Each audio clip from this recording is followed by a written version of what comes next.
So I was born and raised in Melbourne, Australia. When I was 16, my parents decided to move us to New Zealand, to a little town called Hamilton.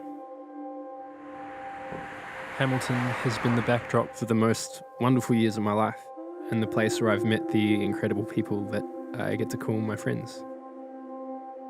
I think the main reason why I was able to do the project was because I had a really strong community of people around me.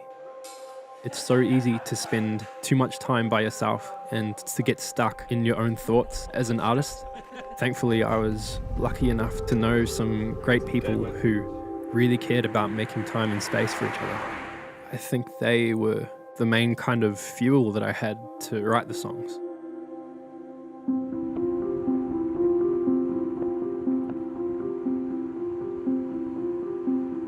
I think I'd kind of created this habit of never finishing my ideas, which I've come to learn is something that a lot of musicians struggle with.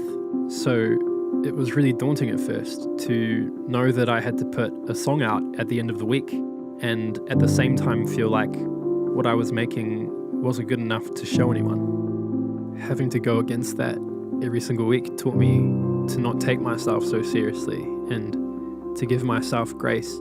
And as the weeks went on, I learned how to embrace the process to the point where the limitation was actually helping me to write songs. It's funny to think that the intention of the project was to stretch me as a musician, because I feel like it's had a far more profound impact on my growth as a person. Even the act of writing songs and examining what was happening within and around me gave me the space to figure out who I was on my own terms. And I think you can hear that in the songs too. With each week, there's more conviction than the last because the person who's writing them is becoming more and more familiar with who they're meant to be.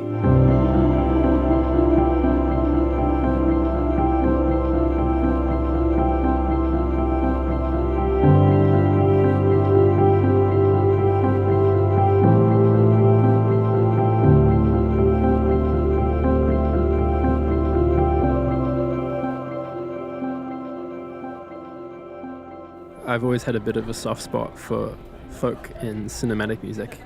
It's interesting to listen back to the project with that in mind because I think I naturally kind of hone in on that sound as the weeks progress.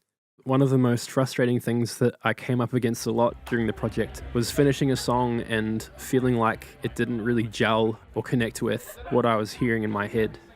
I think I just had to write a lot of songs to figure out how to translate what I was hearing into a physical sound. I feel like the first time I captured that was with a song called From the Dust.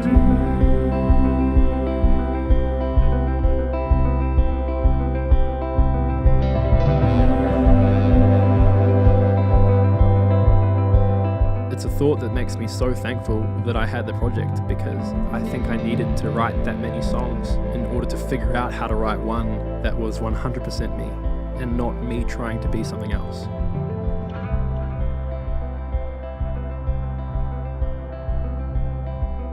From the outset, Sinai was supposed to be the start of something. I didn't want to just make 52 songs and then be done with music forever. I wanted it to be the beginning of what I hope is a lifelong journey of making music. I named the project Sinai because Sinai is a mountain, and I felt like that was the right analogy for what I was embarking upon. And that mountain has become a very significant part of my life. So I want to pay homage to it by calling myself Mountain Boy.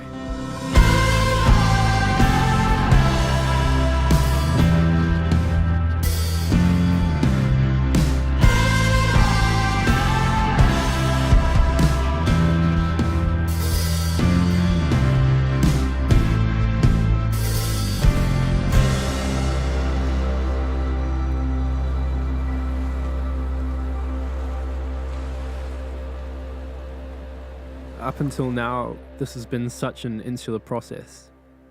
I've spent a lot of time revising and refining and finding my feet.